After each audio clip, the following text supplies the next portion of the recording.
Yep. The next thing, is it relevant to this argument? Isn't it? Depends what they're trying to get at here, and I think I know, so I'm going to respond with what I think I know this person's going for. The next one is, you are not voting to leave NATO, meaning our security agreements remain unchanged. Should we receive an act of hostility from a non-NATO member, then NATO countries are obliged to come to our assistance. This does not change. And this is very true. We aren't voting on NATO or other international organisations that we're a member of, financial or political or for security reasons. This to me ties in with the whole you're not voting to leave the WTO. Did anybody think we were voting to leave NATO? I don't think that ever really came up. And there's a lot of this, you're not voting for something you already didn't think you were voting for. Who actually thought we were voting to leave NATO? Possibly some people, but it's not a message I've seen vastly sort of portrayed in the media. Leave the EU, leave NATO.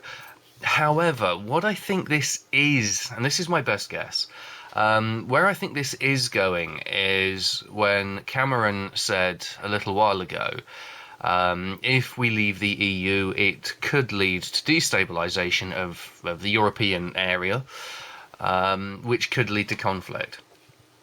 He did not say, if we leave the EU, there will be World War III. That was Boris Johnson paraphrasing David Cameron in a very duplicitous way. But then that seems to be the way of things with the way these campaigns have been running. Did Cameron intimate that it was going to be World War III? Yes or no? Is there a security concern if we leave the EU? In terms of security services for organised crime, terrorism and things like that, more than likely, but that point is addressed in a little while. Sorry. Is there a security concern in terms of international warfare? If you look at the history of Europe up until the post-Second World War political era where the underpinnings of the EU were formed, then it's very hard to say there hasn't been a pretty much continual situation of conflict. And we've been involved in it a lot of the time as well.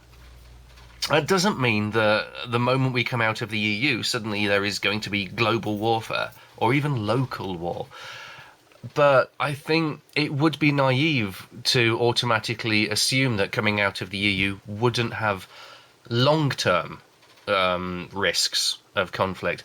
But I am talking long-term, and staying in the EU could equally have long-term risks of conflict.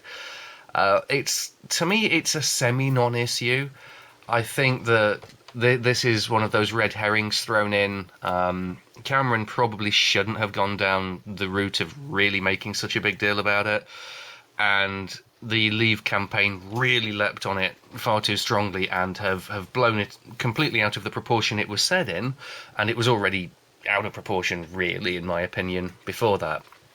So this point, I don't wish to dwell on it or labour on it too long, because I don't think leaving the EU would improve the sort of peace chances. I'm just not sure that it would really sort of risk war to the extent that it's something we need to be focusing much attention on. And now for the next one.